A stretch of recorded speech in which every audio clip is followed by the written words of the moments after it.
So Marvel Studios damn near broke the internet in February when they released the first teaser trailer for Deadpool and Wolverine, but we didn't really see much of Hugh Jackman with his claws or anything like that. We just saw like a silhouette and a few little things of Deadpool shooting with his guns looking very, very cool. But now, after the release of the first full mega trailer, you know what they've done? They've only gone and broke the damn thing all over again because, oh boy, this trailer is a doozy. And like any piece of Deadpool media, this is a visually very dense trailer with details in just about every single frame if you look hard enough for them. So, with that in mind, I am Gareth, this is What Culture, and here is the breakdown of the Deadpool and Wolverine trailer with every single hidden detail that we found. Number 18, Hi Peanuts. The trailer gets underway with Deadpool tracking Wolverine down to a Canadian bar where he's been, well, refused service because he's probably just had a little bit too much to drink. And what were the words that Wade used to greet Wolverine here in this particular situation? Hi Peanuts. Okay, that's a choice. Big old fans of the MCU may actually recognise this particular nickname though, because it's the exact same one that Scott Lang tends to use for his daughter Cassie Lang in the MCU. And it just looks like Deadpool's also a big fan of the MCU and just opted to take that particular nickname and go, yeah, I know that's going to work just as well for Cassie as it is for a big, hairy man with claws. Yeah. And needless to say, this is not the last AntMan reference that was present in this particular trailer because there's a big one, a big one later on. Oh, and the opening shot of Wolverine, like from behind, and you've got all the bar in front of him, that also seems like a little bit of a nod to the stills that we've had of the Wolverine video game that's on its way. I mean, even Hugh Jackman commented to a post that highlighted exactly that, and also the fact that it's a great time to be a Logan fan with a hell yeah! So it looks like it was not a mistake. Number 17, 20th Century Fox. The initial teaser trailer provided a few glimpses of what appeared to be the Void. This is the place at the very end of time that was introduced in the Loki TV series, and it's the place where it looks like Deadpool and Wolverine are going to be fighting at some point. And this new trailer gives fans another and slightly better look at the 20th Century Fox logo that's half buried in the ground in the middle of this war zone. And this seems to suggest that the film is definitely not going to hold back at all when it comes to just taking shots at any target in front of it. For those not in the know, Fox was the distributor for that original run of X-Men movies, and the first two Deadpool movies as well, right up to the point that they were acquired by Disney around 2019 time. So expect many a dig at those old Fox days. Number 16, repping Canada. It shouldn't really be that surprising that a film starring a proud Canadian like Ryan Reynolds would come with a lot of Canadian imagery, especially when you consider the fact that Wolverine is a proud Canadian too. Oh, Canada indeed. In the opening scene where Deadpool finds Wolverine, we see a lot of Canadian flags hanging up on the walls, we see ice hockey on television. It's all really just to establish the fact that we are in Wolvie's homeland here. And if that's not enough, during the arcing drone shot of the Void, if you look really closely in like the bottom right corner of the frame, you will see Toronto's iconic CN Tower just lying on its side, just completely destroyed as well. What the hell happened in Toronto? Number 15, Wolverine's Destroyed World. This trailer makes numerous references to Wolverine's world being destroyed, or in Deadpool's own words, that it went to S-word. Now look, Wade Wilson may be allowed to swear in his trailers, but we're still not allowed on YouTube, okay? TVA agent Paradox more diplomatically states that Wolverine just let down his world. But beyond a brief shot of Logan just walking through a cornfield looking a bit sad, we don't really get much more context as to what went down on that world. Now there is a chance that this is possibly taking cues from the Old Man Logan comic, where Wolverine was tricked into killing the X-Men by Mysterio after being led to believe that they were a group of supervillains attacking the mansion. Whether the film will directly adapt that particularly horrifying storyline or not though remains to be seen. Number 14, the Yellow Suit. Oh baby, the Yellow Suit. Die-hard X-Men fans have been waiting almost an entire quarter century for it, but oh, we are finally here. We've got Hugh Jackman in yellow Wolverine spandex. Oh, it's a good time to be alive. Up to this point, the X-Men movies have typically avoided more comic book accurate and faithful designs for the costumes for something more sleeker and just cool looking, even though you look back on a few of those early X-Men movies and the all-leather look is, well, it was a choice. But those days of leather look to be far, far behind us here. In the earlier shots in the trailer, Jackman is seen very much wearing his sleeves still with this suit. He's fully decked out in his nice yellow and blue suit. But then later on, he loses those sleeves and the muscles come out. You see all the biceps, and they are actually very much real biceps, even though some people online were quick to go, no, they look fake, they must be CGI or some kind of prosthetics. No, they are real. This Jackman got really jacked, man. The only major thing missing, well, if I was going to be picky, the winged mask. That'd be cool. If we got the winged mask, that'd be amazing. But you never know. They could still do it. Oh, will they do it? You let me know in the comment section down below if you think they will. And also, while you're down there, just let me know what you think is the best ever superhero suit that's ever made it into a movie. It's probably the Daredevil one, right? It's going to be Ben Affleck in that Daredevil costume, that nice leather getup with the red eyes and the horns. It's awesome. It's that one. It's definitely that one. Just put that in the comments down below. Number 13, go F yourself. At one point during this trailer, the superhero duo stop off at a diner for some coffee and donuts, as you do. And this is where Deadpool asks his buddy, do you want to talk about what's haunting you, or should we wait for a third act flashback? Wolverine's typically no-nonsense response? Well, go F yourself. Never change, Wolvie. Now, this isn't merely an excuse for Disney to flex their R rating and show that we're definitely not getting a watered-down version of Deadpool 3. Rather, it's a nod to the most unforgettable moment to fall out of X-Men First Class. You remember the one where Magneto and Professor X go to a bar to try and recruit Wolverine, and what does he tell him? Yep, go F yourself. It's like it all came full circle. Lovely stuff. Number 12, Copperheads. When the duo leave that donut joint, if you look behind them, you can see a neon sign lit up that says Copperheads. This could very well be a reference to 3 different Marvel characters that have gone by the name of Copperhead at one point or another. But it's most likely Davis Lawfers, who was a Captain America villain who was also a member of the Serpent Society. Given that the next MCU film after Deadpool and Wolverine is going to be Captain America Brave New World, which is heavily rumored to feature the Serpent Society, it's most likely not a coincidence that a member of the group is getting a sly name drop here in this movie. Oh, we see what you're doing, Marvel. We see you. Number 11, Liefeld's Just Feet. Easily the single best inside baseball gag that you're gonna find in this particular trailer can be found when Deadpool and Wolverine are like walking in slow-mo across loads of storefronts, like they're walking in front of them, and then if you look behind, one of the storefronts' signs just starts sparking. That store's name? Well, it's Liefeld's Feet, which is a nod to one of the co-creators of Deadpool, Rob Liefeld. No, Liefeld does not have a thing for feet. Actually, it's quite the opposite, as he himself has admitted that he's not very good at drawing feet, so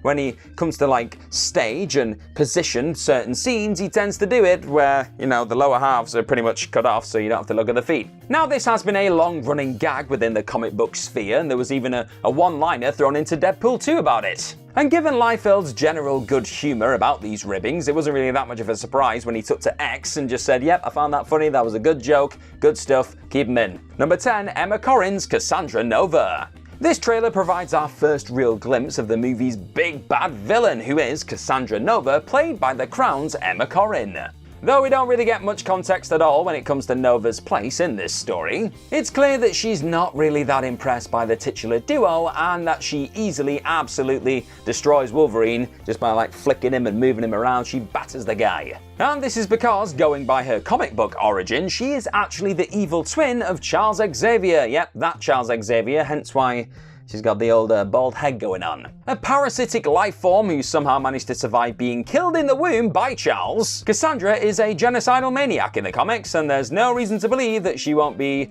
pretty similar here. I mean, we can't make it too easy for our anti-heroes, can we? Number 9, Elith. This is incredibly easily missed if you've not watched the Loki TV series in a hot minute. That mean-looking cloud that we get a second-long glimpse of in the trailer, no, it's not Galactus. No, that's Elith, the trans-temporal entity who also just so happens to be the guardian of the Void. Given that Elith typically devours anything or anyone that is sent down to the Void by the TVA, we are presumably going to see it chasing after Deadpool, Wolverine, and just about anybody else who ends up in that Void in this movie. Including, presumably, the 20th Century Fox logo, because it just hasn't suffered enough already, has it? And just a quick one to say thank you very much for watching this video today, and if you're enjoying what you're watching, then go down below, hit the subscribe button, and check out more What Culture videos.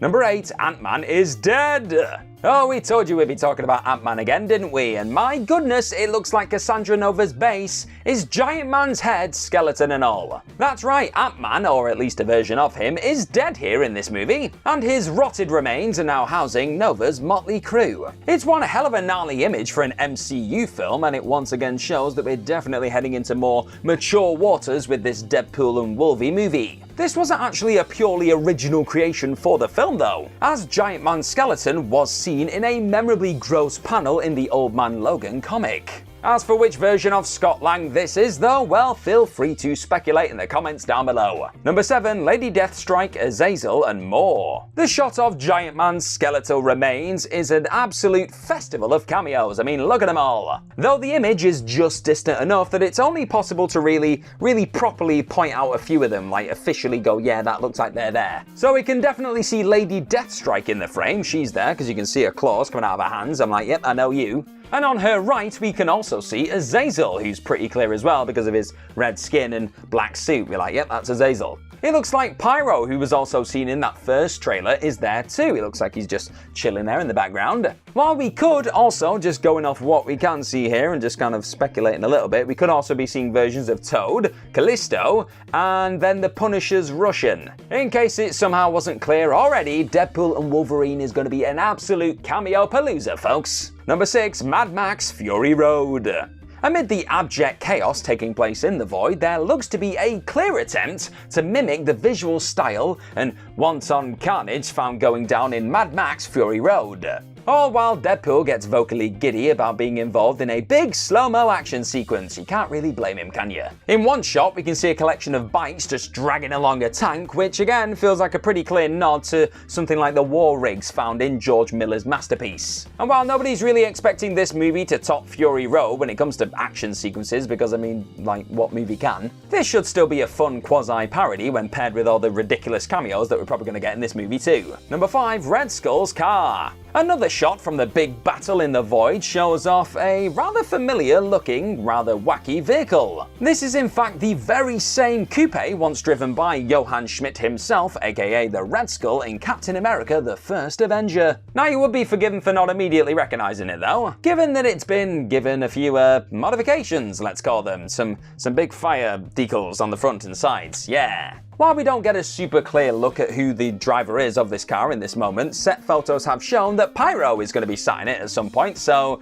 it's safe to assume it's probably him because, you know, fire decals. Like fire, it's probably him. But as for how that gorgeous piece of motor landed in the Void in the first place, well, I don't know. You let me know. You speculate down below. Number 4, Dogpool. The MCU's already seen a lot of bonkers variants pop up over the last couple of years, haven't they? But this could be one of the greatest yet, really. Because in that wild spirit of crazy cameos and variants and whatever, it looks like Deadpool and Wolverine's gonna introduce us to Dogpool. And if you don't know who Dogpool is, well, have I got a story for you. Believe it or not, this Wade Wilson variant, Dogpool, did actually originate in the comics and will appear in this movie rocking an adorable mini Deadpool costume. I mean, just look at that thing, it's adorable. And Dogpool is actually played by Peggy, who was last year voted Britain's most ugliest dog. What a cruel award that is. But they have evidently got the last laugh because now they're an MCU superstar. I mean, what have you done lately? Number 3, the Hulk's bed. Now give yourself a firm pat on the back if you caught this one, because this is not easy to spot. When we see Deadpool and Wolverine just hanging around in Cassandra Nova's base for